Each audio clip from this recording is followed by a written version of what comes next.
Okay, so we're gonna get started here. And again, I hope you're having a great day. I hope you're staying safe wherever it is that you are. Let me just spotlight this over here. Okie dokie. So as you all know, well, maybe you don't know, but tonight begins the holiday of Tu BShvat. Tu BShvat, the 15th day of Shvat. And I want to spend some time talking a little bit about it. It's a holiday that doesn't get a lot of attention. And I think it's worthwhile for us to spend some time to better understand what it's about, how we observe it, how we don't observe it. Before we jump in, what can you tell me about Tu BShvat? How does Tu BShvat get observed nowadays? What is Tu BShvat? What do we know about Tu BShvat? You could say nothing. Not much. Oh, perfect. Well, you come to the right place then. So let's jump right in. That's perfect. So let me get this to work here.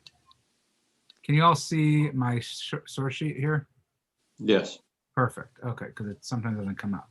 So let's start from the very, very beginning. It's the best place to You start. make it bigger. Is that better? I don't know if I can make it bigger. Can you see it or no? Yeah, I can see it. Okay. I don't know if I make it any bigger, it won't be on my screen anymore. So Arba Rosh Hashanim Haim. The Mishnah tells us in Rosh Hashanah that there are 4 Rosh Hashanahs that happen each year. Be'echad b'Nisan, Rosh Hashanah l'Mlachim v'Liragalim. On the first day of Nisan, it is the new year for kings and for holidays. Be'echad be'Elul, Rosh Hashanah l'Maser Behema. The first day of Elul is the Rosh Hashanah, the new year, when it comes to tithing for animals. Rabbi Elazar, Rabbi Shimon, Omrim be'echad b'Tishrei. They argue and say that it really is the first of Tishrei, known as Rosh Hashanah. And be'echad b'Tishrei, Rosh Hashanah l'Shanim. The beginning of Tishrei is the new year for years, and Shemitah, and Yovlot, and Yovel, Jubilee, and the Netiya L'Yirakot. Be'echad b'Shvat, Rosh Hashanah l'Ilan, Kedivrei Beit Shammai, Beit Hillel Omrim b'Chamisha Asar Bo. The new year for the tree takes place either, it's a machloketin Beit Shammai and Beit Hillel, either it takes place on the 15th of the month or on the 1st of the month. That's what the Mishnah tells us.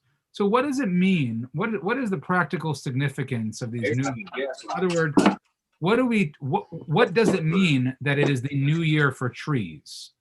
What does it actually mean in practice? Perhaps the creation of trees started then. I'm guessing here. Okay, well, we know the world was created on Rosh Hashanah, that Chazal teach us, or man was created on Rosh Hashanah, so right before that was the rest of the world.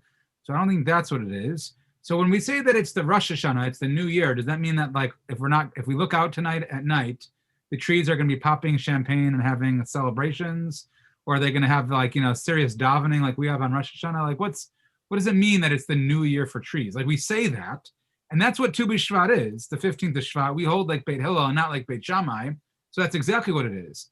But what does it mean to be the new year for trees? And by the way, who cares if it's the new year for trees for us? What difference does it make for us? I understand the new year for kings, that affects us. We should observe that on the 1st of Nisan. I understand the new year for years themselves. We observe that on Rosh Hashanah. That affects us. But who cares about the beginning of the new year for trees? Like, why? Perhaps it's the beginning of their the cycle of their fruiting. In other words, fruit trees. So that's something that we can get from them. I'm guessing. Okay, good. So we're gonna talk about the cycle for fruit. That's for sure. But there are really 2 primary areas that this comes up in. The first is in what's called orla. And so orla is that the fruit of a tree may not be eaten during the first 3 years after its planting, but in the 4th year, fruits are holy and need to be eaten in Yerushalayim. And in the 5th year, then you can eat them in the regular way. So you have to ask yourself, well, how do we count? When do we know what year a fruit is in? So the years for the fruits, when it comes to orla, the age of the tree, if you want to know, is the tree 1 year old, 2 years old? You need to have some marker, some universal marker, like you said, Rosh Hashanah is the universal marker of the new year for mankind and counting years. So when it comes to counting trees, so that's one possibility, is where Tu BShvat plays a role. But the bigger area that we talk about is in the role of Truma and Maser.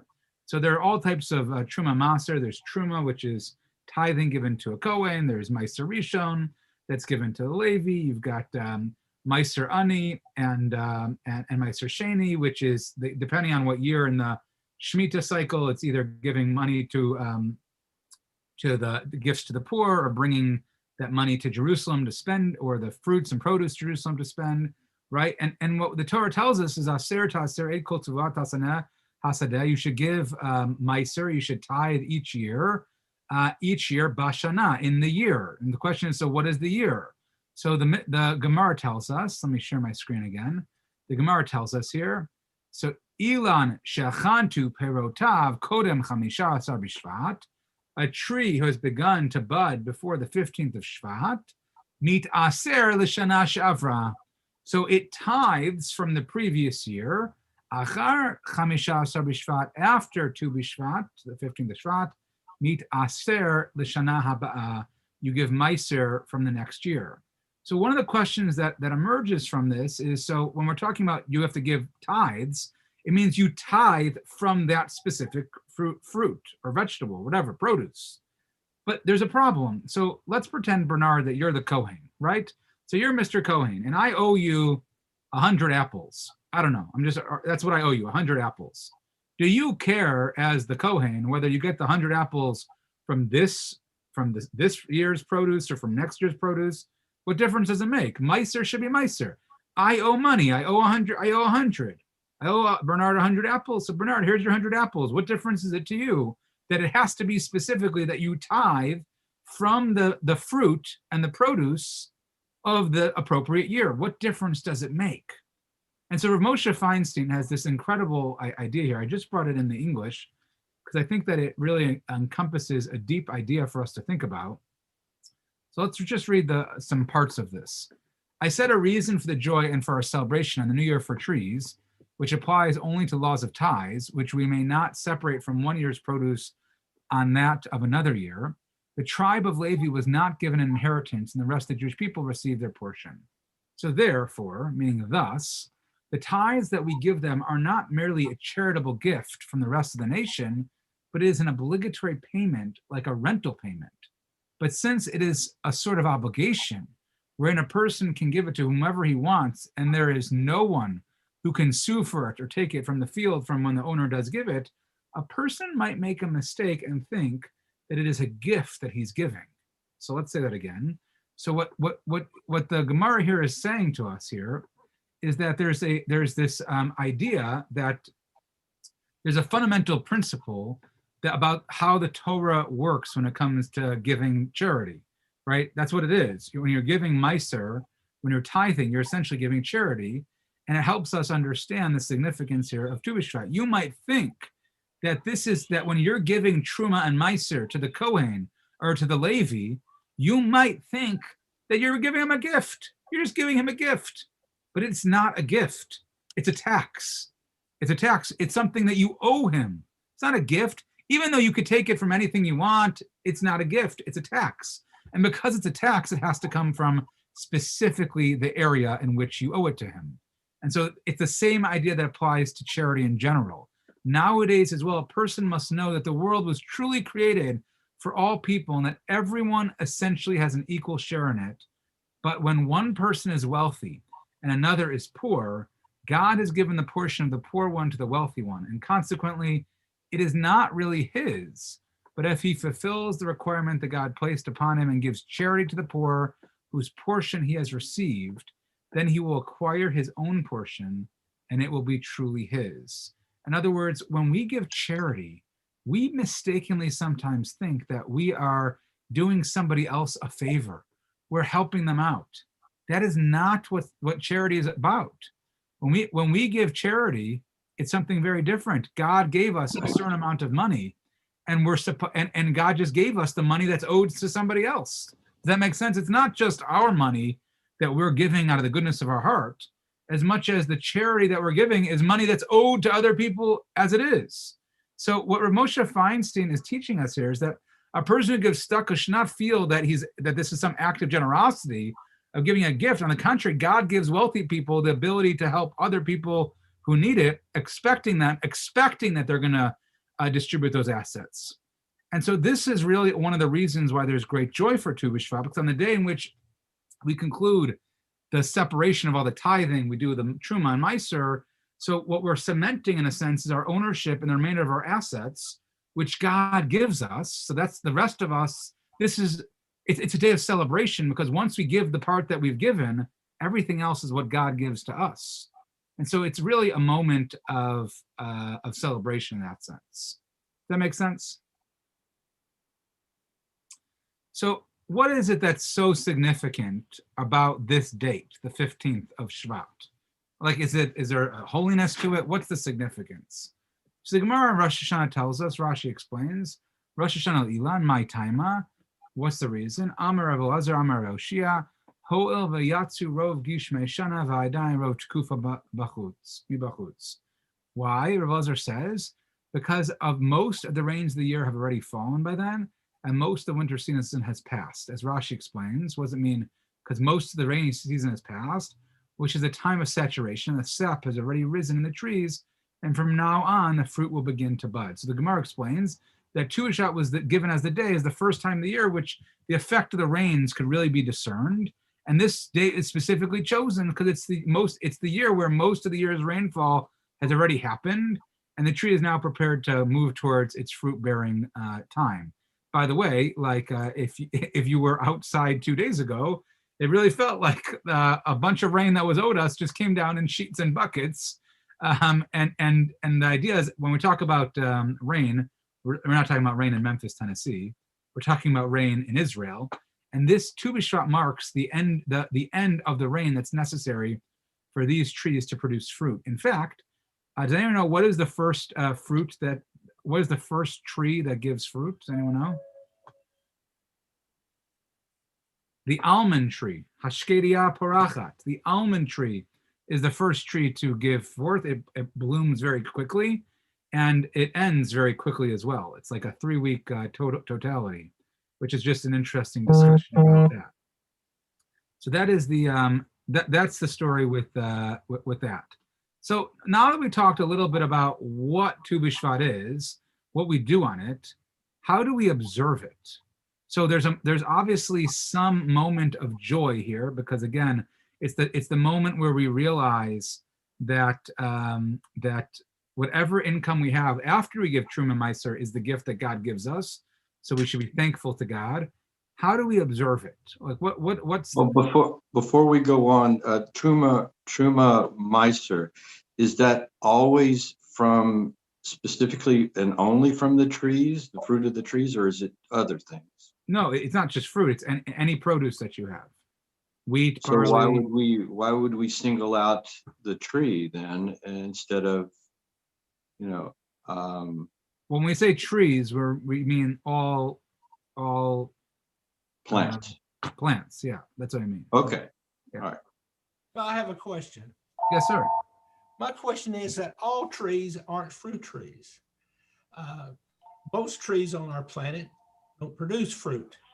They produce something more valuable than fruit. They produce oxygen, which keeps us alive. And they lose their leaves. And after wintertime, their leaves came back. And through their leaves, they clean the air and supply us with oxygen. Sure. So is that part of what we celebrate, that the life-giving force of our vegetation other than fruit? So short answer, yes. Longer answer, stay tuned. Right now, let's focus on the produce and the fruit that the trees give us, but you're spot on. And I think there's a much deeper connection between trees and people that we'll get to in just a few minutes, but great point. So how do we observe? So just so you know, Tu BShvat actually has the status of a day of festival. We don't say Tachanun, for example. We don't fast on Tu BShvat, right? We don't do any of those things. So there's like this quasi-festival level. The Magen Avraham, in fact, teaches us, if on Sukkot, if on Pesach, you're supposed to eat matzah. Well, what are you supposed to do on Tu BShvat? We're Jews, we eat. So, but Tu BShvat, the Magen Avraham in source 6 says, Noagim ha'ashkenazim laharbo b'minei perot shel ilanos. On Tu BShvat, the custom of Ashkenazim, and by the way, it's also the custom of Sephardic Jews as well, I just didn't bring those sources, is to consume extra fruit on this day. That's what we do. So on tomorrow, make sure you eat extra fruit. Now, what does that mean? The New Year for trees, Tu BShvat, is the day that we pray that we can continue to receive God's blessings in the form of plentiful fruit. So we ask that we should be allowed to eat and enjoy the fruits that are yet to come. And so in a sense, it's a day which we illustrate that when we're using God, the fruit that we have, the sustenance that God gives us for holy purposes. And so there's no better way to accomplish that than eating a fruit and making a bracha beforehand. If we're trying to show our appreciation to God for the fruit that he gives us, so by taking that fruit, making a bracha, we're saying, thank you, God, for giving us this delicious fruit to eat. And we're hoping that God, you'll continue to give it as well. Now, there's actually no halachic ramifications for the days of Tu BShvat outside the land of Israel. This only really applies in Israel, not in the diaspora. But that didn't stop us here in the diaspora for coming up for different ways and customs that we could feel more connected to Israel. In other words, if Tu BShvat is only celebrated in Israel because you don't give Truma and Meiser outside of Israel, so how are we supposed to experience it? So they came up with these other ideas of things that we can do to help us feel connection to Israel. So for example, in the book of our heritage, it says as follows: what is special about this new year that is celebrated while the others mentioned in the Mishnah above in section 1a, with the exception of Tishrei, pass without any recognition? The reason is that this new year concerns itself with the praise of the land of Israel. For it's on this day the land renews its vigor to give forth produce, to bear fruit, and to show its praiseworthiness. And the land of Israel is praised for its fruit. So there's a connection on this day to the land of Israel. Many people have the custom to eat the fruits from Israel, in particular the Shiva Minim, the 7 species indigenous to Israel, right? That's like pomegranates, dates, etc. And people have the custom to eat that on Tu BShvat. And just more than that, what are some of the different customs? So since the time that we were exiled from our land, even though we were prevented from fulfilling the mitzvos of the land that pertain to the day of Tu BShvat, several celebratory customs have developed amid the diaspora communities to mark this day. We've even found a special liturgy, which is something like an Amidah prayer in honor of this day, which was written in the land of Israel some thousands of years ago.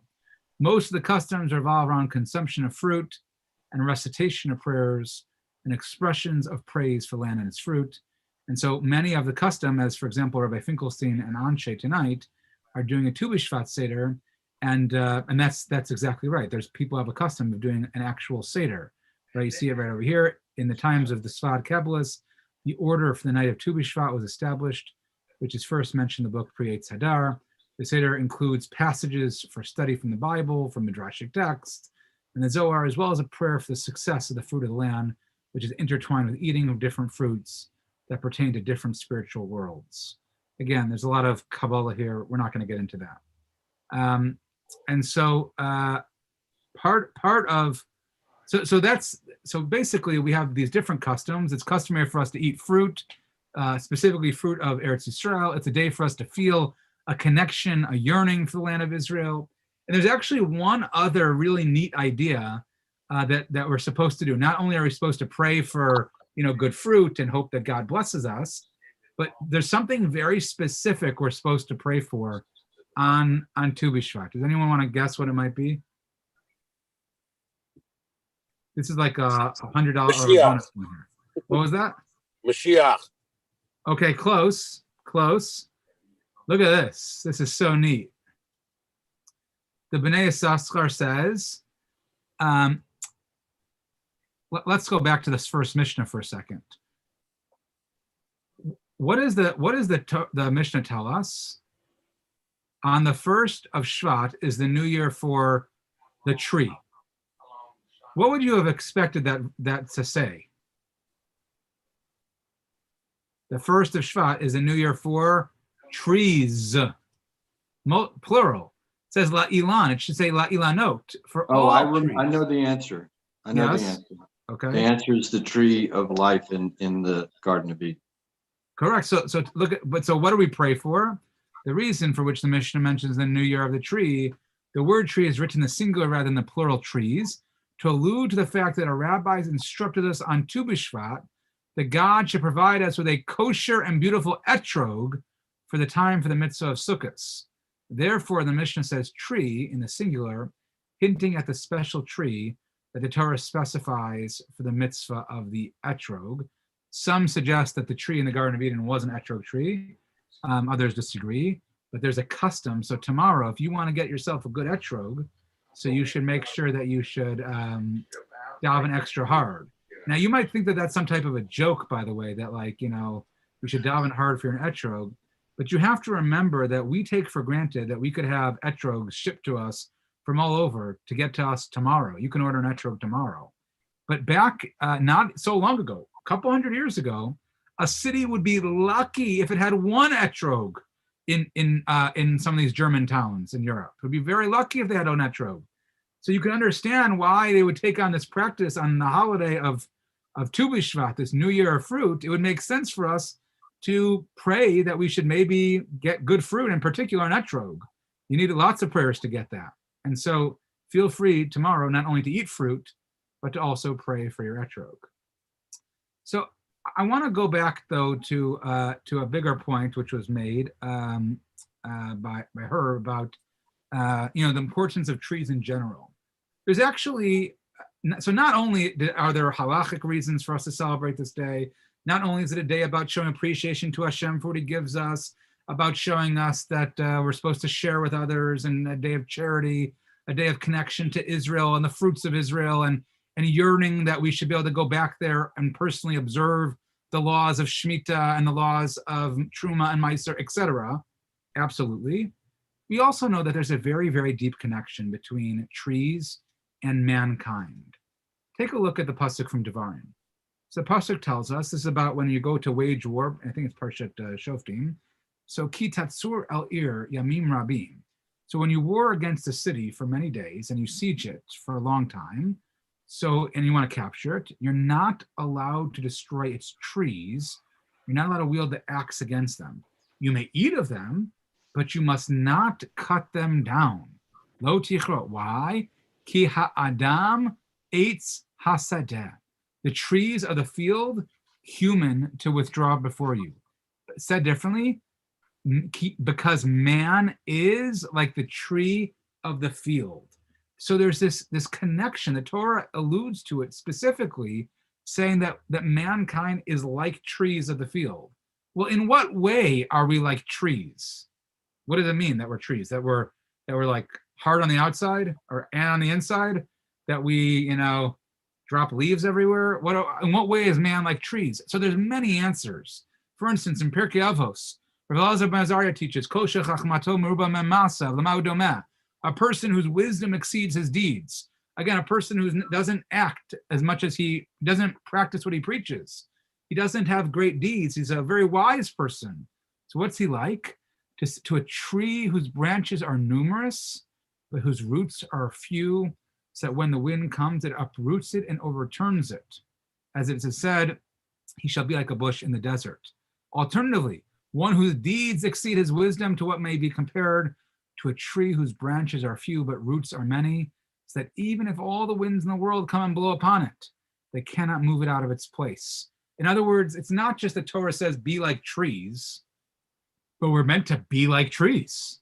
Literally, we should have strong roots. And the rabbis teach us in Pirkei Avos, strong roots references strong deeds, strong actions, so that when the winds of the world push us around, we're rooted deeply in the ground itself and we don't go anywhere. Or for instance, a very famous idea from the Gemara and Tanit. There were two rabbis who were having a great discussion and they're taking leave of each other. And so the rabbi tells us when they were leaving, Rav Nachman says to Rav Yitzchak, he says, Master, give me a bracha, please. And listen to the bracha that Rav Yitzchak says to him. I want to tell you a parable. What is this matter comparable? It's comparable to one who was walking through a desert, who was hungry, tired, and thirsty, and he found a tree whose fruits were sweet and whose shade was pleasant, and a stream of water flowed beneath it. He ate from the fruit of the tree, he drank from the water in the stream, and sat in the shade of the tree. And when he wished to leave, he said, Ilan, Ilan, bama avarechecha. Tree, tree, what can I bless you? If I say to you that the fruit should be sweet, your fruit's already sweet. If I say that your shade should be pleasant, your shade is already pleasant. If I say that a stream of water should flow beneath you, a stream of water already has you.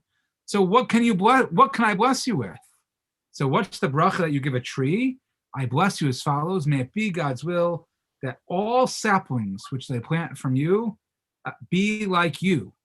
In other words, what does that mean? It's an amazing idea here.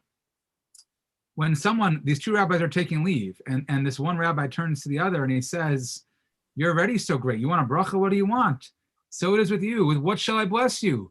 If I bless you with Torah, you already have Torah. If I bless you with wealth, you're already wealthy. If I bless you with children, you have children. Rather, may it be God's will that your offspring shall be like you. We're compared to the trees the bracha that we should give people is that we already have many blessings, but the ultimate blessing a person could get is that their children are like them, that they follow in their footsteps, they continue the great work that they've done before them. That's the ultimate blessing that a person can offer somebody. And that's in fact the bracha that these two rabbis gave each other. And the last idea that I want to tie in here about trees and man that I think really resonates is an idea from Rav Pam from his book on the festivals. And in this, he talks about again, trees being the perfect metaphor for mankind.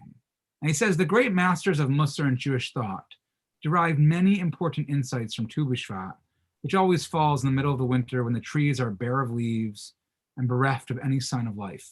The fields are usually covered with snow, the white shrouds of winter, and yet when the special day arrives, a certain Techias Hamesim, resurrection of the dead, begins. Something happens under the earth. Life-giving sap begins to work its way up through the trees to give them new life, and this expresses itself in buds and blossoms and flowers, and eventually luscious fruits that the tree will produce in the coming spring and summer. Man is compared to a tree of the field. At times, it seems that he too is totally stripped of any spiritual life with little or no connection to God and his Torah. And yet the Pintele Yid, this little indestructible spark of one's godly soul, it lies dormant under the surface. It awaits for an opportunity to burst forth and flower with spiritual growth that can erase years and decades of apathy to a life of spirituality. In other words, not only is Tu BShvat a day where we connect to the land of Israel and the fruits and eating fruits and giving truma and charity and things like that and thanking God for everything he gives us. It's also a day that we should be thinking about how we are like trees. That what is it that we want to be like? We want to be like trees, that our children should follow like us, that the saplings should be just like its parents, that what more than that we should be strongly rooted in the ground, in our values, in our actions, and our deeds.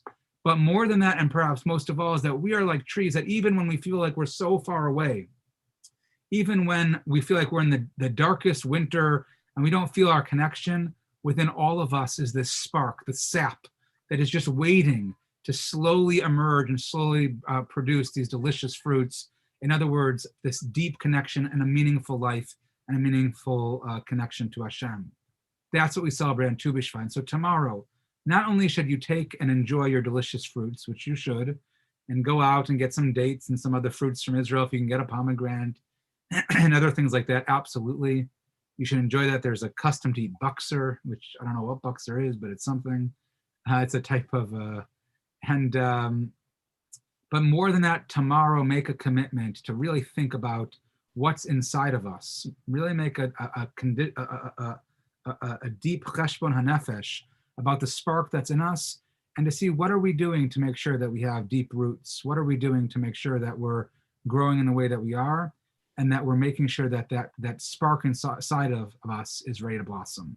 And so with that, I wish all of you a Tu BShvat Sameach, a happy Tu BShvat, and that I just pray that we should enjoy it, and we should be able